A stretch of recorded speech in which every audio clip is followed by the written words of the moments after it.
యేసు ప్రభు ఏ విధంగా ఈ భూమి మీదకి వచ్చాడో అవన్నీ మళ్ళీ నెమరు వేసుకునే సమయం ఇది. ప్రపంచానికి ప్రేమ, శాంతి, సేవ అనే శాశ్వత విలువలను అందించిన యేసు ప్రభు సందేశం ఎప్పటికీ మార్గదర్శనం. క్రీస్తు బోధనలో ఆయన చూపిన బాట మనందరికీ చిరస్థాయిగా రక్షణగా ఉంటుందని మరొక్కసారి మీ అందరికి కూడా విజ్ఞప్తి చేస్తున్నాను. పశువుల పాకలో పుట్టి గొర్రెల కాపరిగా పెరిగిన ప్రజారక్షకుడు యేసు, నమ్మిన సిద్ధాంతం కోసం బలిదానానికి సైతం వెనుకాడని క్రీస్తు గొప్పతనం ప్రతి ఒక్కరూ స్ఫూర్తిని పొందాల్సిన అవసరం ఉంది. ప్రభువు త్యాగాన్ని స్మరించుకోవాలి, శాంతి మార్గాన్ని అనుసరించాలి, ప్రేమ తత్వాన్ని పెంచాలి, ఈర్ష్య ద్వేషాలకు దూరంగా ఉండి పాపులను సైతం క్షమించాలని బైబిల్ మనకు చెబుతుంది. క్రైస్తవ సంస్థలు సమాజ సేవలో ఎంతో కీలకంగా ఉంటారు. క్రైస్తవం అంటే మనకు గుర్తొచ్చేది సేవ. నేను చాలాసార్లు చెప్పాను, పాఠశాలలు, కాలేజీలు, ఆసుపత్రులు ఆ రోజు ప్రభుత్వం పెట్టలేని సమయంలో ఆ సంస్థలను ఏర్పాటు చేసింది క్రిస్టియన్ ఆర్గనైజేషన్స్. మన ఆంధ్రప్రదేశ్లో దశాబ్దాలుగా విద్యారంగంలో క్రైస్తవ సంస్థలు చేస్తున్న విద్యా సేవ సమాజాన్ని ఎంతో ప్రభావితం చేసింది. లక్షల మంది జీవితాల్లో మార్పు తీసుకొచ్చింది. మిషనరీ స్కూల్లో చదివిన వాళ్ళందరూ నేను చూశాను. క్రమశిక్షణ, సేవ, నాలెడ్జ్ ఈ మూడు కూడా అందించే కేంద్రాలు ఈ మిషనరీ స్కూల్స్ అని చెప్పి కూడా నేను మీకు తెలియజేస్తున్నా. ఈరోజు గుంటూరు ఆంధ్ర క్రిస్టియన్ కాలేజ్ అన్నా, ఆంధ్ర లయోలా కాలేజ్ అన్నా ఎంతోమంది స్ఫూర్తిదాతలను తయారు చేసినటువంటి కేంద్రాలు. ఎన్టీఆర్ కూడా ఏసీ కాలేజీలో చదివాడంటే అది విద్యా సంస్థలు అందించినటువంటి ఒక పెద్ద నాయకులు కూడా జాతికి అందించే పరిస్థితికి వచ్చారు. ఈరోజు మనం చూస్తే నేను ఎప్పుడు కూడా ఈరోజే కాదు, మొట్టమొదటిసారిగా ఈ రాష్ట్రంలో క్రిస్మస్ జరపాలి, క్రిస్మస్కి ప్రభుత్వ తరపున ఈ విధంగా సమావేశం చేసి సమైక్య ఆంధ్రప్రదేశ్లోనే మొట్టమొదటిసారిగా ప్రభుత్వం తరపున క్రిస్మస్ జరిపినటువంటి పార్టీ ప్రభుత్వం తెలుగుదేశం ప్రభుత్వం అని చెప్పి కూడా నేను మీకు తెలియజేస్తున్నా. ఇలాంటి అనేక కార్యక్రమాల్లో ముందుకు పోయాం. అదే మరి మత సామరస్యాన్ని కాపాడాం. ఈ 18 నెలలు మీరు ఒక్కసారి చూస్తే నాకు కూడా అనేక సవాళ్ళు.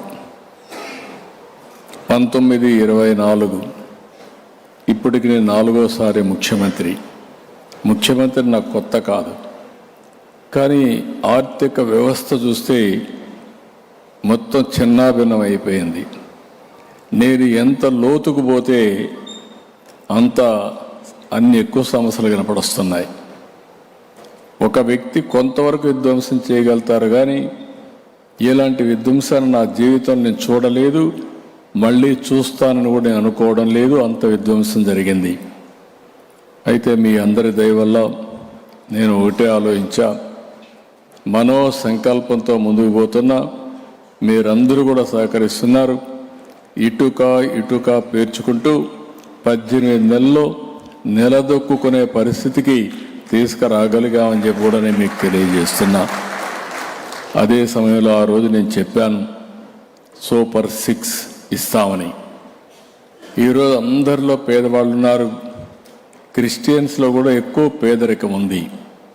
పేద కుటుంబాలు ఎక్కువ ఉండేది క్రిస్టియన్ రిలీజియన్లో కూడా ఉన్నారు. అందుకే మీరు చూస్తే ఎన్టీఆర్ భరోసా 4,000, 6,000, 10,000 రూపాయలు, 10,000 రూపాయలు ఇచ్చి వాళ్ళకు ఒక భరోసా కల్పించాం. వాళ్ళ యొక్క జీవితానికి ఒక భరోసా ఇవ్వడమే కాకుండా ఈ ప్రభుత్వం మీకు అండగా ఉంటుందని చెప్పి ప్రతి నెల మొదటి తారీఖున పేదల సేవలో ఈ కార్యక్రమం భాగస్వాములు అవుతున్నాం. ఏదైనా మర్చిపోతున్నాం, కానీ ఈ పేదవాళ్ళకి ఇచ్చే పింఛను మాత్రం మొదటి తారీఖు హాలిడే అయితే ముందు రోజే ఇస్తున్నామని చెప్పి కూడా నేను మీకు తెలియజేస్తున్నా.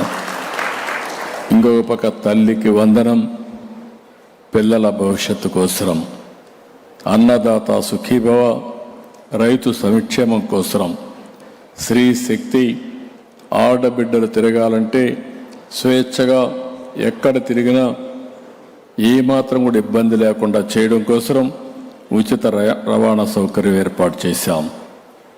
దీపం, పోస్ట్ మెట్రిక్ స్కాలర్షిప్లు, ఆటో డ్రైవర్లకు ఆర్థిక సహాయం, మత్స్యకారులకు ఆర్థిక సహాయం. ఈ విధంగా ఎవరైతే సమాజంలో పేదవాళ్ళు ఉన్నారో ఆ పేదవాళ్ళకు అండగా ఉండే కార్యక్రమానికి శ్రీకారం చుట్టాం. పాస్టర్లకు కూడా గౌరవ వేతనం ఇచ్చింది, ఆ రోజు ప్రారంభించింది నేను. అదే మరిగా ఈరోజు మీరు చూస్తే 44,812 మంది క్రైస్తవ సోదరి సోదరుమణులకి 22 కోట్ల రూపాయలు ఖర్చు పెట్టి సహాయం చేశాం. 8,427 మంది పాస్టర్లకి 5,000 రూపాయల చొప్పున గౌరవ వేతనం ఇస్తున్నాం. అదే సమయంలో మీరు ఒక్కసారి చూస్తే ఈ సంవత్సరం నవంబర్ వరకు మొన్నే ఇచ్చాం. నేను ముందే చెప్పాను ఆర్థిక ఇబ్బందులు ఉన్నాయని, లేకపోతే ఏ మాత్రం కూడా వెనకాడేవాడిని కాదు. ఇప్పుడు మళ్ళీ క్రిస్మస్ వచ్చింది, మీరందరూ కూడా పండుగ చేసుకోవాలి. బకాయిలు మొత్తం మీ పాస్టర్లకు ఇచ్చే బాధ్యత తీసుకుంటామని కూడా నేను మీకు తెలియజేస్తున్నా. దీనికి 51 కోట్ల రూపాయలు అవుతుంది. 24 సాయంత్రం లోపల మీ అకౌంట్లో ఈ డబ్బులు ఉంటాయని చెప్పి కూడా మీకు తెలియజేస్తున్నా. ఇంకొక పక్కన 2014-18 మధ్య 977 చర్చలకు 70 కోట్ల రూపాయల ఆర్థిక సహాయం చేశాం. దీంట్లో 377 చర్చలు మాత్రం నిర్మాణం జరిగాయి. మిగిలినటి పూర్తి చేయాల్సిన అవసరం ఉంది. ఇది కూడా పూర్తి చేస్తాం. 5 ఏళ్లలో ఏమాత్రం ఒక్క పని కూడా కాలేదు. ఇంకొక పక్కన గుంటూరులో క్రిస్టియన్ భవన్ కోసం 10 కోట్ల రూపాయలు ఖర్చు పెట్టాం. ఇంకా ఇన్కంప్లీట్గా ఉంది. 5 ఏళ్ళు 1 రూపాయి ఖర్చు పెట్టలేదు. ఎంత డబ్బులు అవుతుందో అంత డబ్బులు ఖర్చు పెట్టి తొందరలోనే ఈ భవనాన్ని పూర్తి చేసే బాధ్యత కూడా తీసుకుంటాం. ఇంకొక పక్కన జెరూసలం వెళ్ళే క్రైస్తవ సోదరులకి ఆర్థిక సహాయం చేస్తున్నాం. 3 లక్షల రూపాయలు ఆదాయం ఉంటే 60,000, 3 లక్షలకు పైగా ఉన్న వారికి 30,000 రూపాయల చొప్పున ఈ కార్యక్రమం కూడా మనం చేస్తున్నాం. ఇది కాకుండా ఇంకొక పక్కన మీరు చూస్తే చాలామంది ఉపాధి ఆర్థిక సాధికారత విషయంలో కూడా చాలా ముందుకెళ్తున్నాం. ఈరోజు క్రైస్తవుల కోసం ఉపాధి పథకాలు పునఃప్రారంభించాం. 25-26లో 20 కోట్ల రూపాయలు కేటాయించాం. 2,000 మందికి ఉపాధి అవకాశాలు కల్పించాం. Centre for education development of minorities కింద CEDM కింద ఆధునీకరణకు 5 కోట్లు కేటాయించాం. పెండింగ్ బిల్స్ 6 కోట్లు ఉంటాయి, కూడా క్లియర్ చేశాం. Group 1, group 2, DSC, TET, NEET, UPSC వీళ్ళకందరూ కూడా శిక్షణ ఇవ్వడానికి ఈ కార్యక్రమాన్ని ఉపయోగిస్తున్నాం. మెగా DSC కండక్ట్ చేశాం. పోలీస్ కానిస్టేబుల్ ఉద్యోగాలని భర్తీ చేశాం. మెగా DSC శాశ్వతంగా మీకు ట్రైనింగ్ ఇవ్వడానికి 26 కేంద్రాల్లో రాష్ట్ర వ్యాప్తంగా 6,000 మందికి శిక్షణ ఇస్తే 500 మందికి పైగా సెలెక్ట్ అయ్యారు. నాకు చాలా ఆనందం. భవిష్యత్తులో ఇంకా ఎక్కువగా ట్రైనింగ్ ఇచ్చి ఎక్కువ మీరు వచ్చే విధంగా చేస్తామని చెప్పి కూడా నేను మీకు తెలియజేస్తున్నా. ఈరోజు మీ అందరికీ సందర్భంగా ఒకటే విజ్ఞప్తి చేస్తున్నా, ఎప్పుడు క్రైస్తవుల అభివృద్ధి కోసం ఈ ప్రభుత్వం కట్టుబడి పనిచేస్తున్నాం. కూటమి ప్రభుత్వం మీ భద్రతకు గౌరవానికి భంగం కలగనివ్వం. ప్రతి మతాన్ని గౌరవిస్తాం, ప్రతి పేదవాడిని ఆదరిస్తాం. అందరి కోసం పనిచేసే ప్రభుత్వమే ఈ కూటమి ప్రభుత్వం అని మరొకసారి మీ అందరికి కూడా విజ్ఞప్తి చేస్తున్నారు. మేము ఆలోచించేది ఒకటే, పేదరికం లేని సమాజాన్ని చూడాలని. ఎక్కడ పేదరికం ఉంటే ఆ పేదవాళ్ళ కోసం ఏమేం చేయాలో ఒక నిర్దిష్టమైన ప్రణాళికతో ముందుకు పోయే పరిస్థితికి వస్తున్నాం. ఇంకొక పక్కన అందరి ఆదాయం, ఆరోగ్యం, ఆనందం, దీనికోసమే ఈ ప్రభుత్వం పనిచేస్తూ ఉంది. ఈరోజు మీరు చూసుంటారు, ఒకప్పుడు ఎన్నో ఇబ్బందుల నుంచి ఈరోజు ఒక్కొక్క ఇబ్బందిని అధిగమించి మనం ముందుకు పోతున్నాం. ఈ క్రిస్మస్ వేడుకల్లో నేను హామీ ఇస్తున్నా, 1.5 yearలో ఒక గణనీయమైనటువంటి అభివృద్ధిని సాధించి అభివృద్ధి దిశగా పట్టాలు తప్పిన రైల్ని ట్రాక్ మీదకి తీసుకొచ్చాం.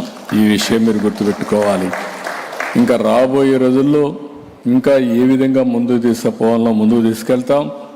నేను మళ్ళీ కోరుతున్నా, ప్రతి ఒక్క క్రిస్టియనే కాకుండా రాష్ట్రంలో ఉండే ప్రతి ఒక్కరూ గౌరవించుకున్నట్టుగా క్రిస్మస్ను చేసుకునే విధంగా మేము మీకు అండగా ఉంటామని చెప్పి మీ అందరికీ తెలియజేసుకుంటూ, మరొక్కసారి అందరికీ మీ ఆరోగ్యం, శాంతి, ఆనందం, అభివృద్ధి అందరికీ కలగాలని, యేసు ప్రభువు మనల్ని నిండు మనసుతో ఆశీర్వదించాలని మనస్ఫూర్తిగా ఆకాంక్షిస్తూ ప్రార్థిస్తూ మీ అందరి దగ్గర సెలవు తీసుకుంటున్నా.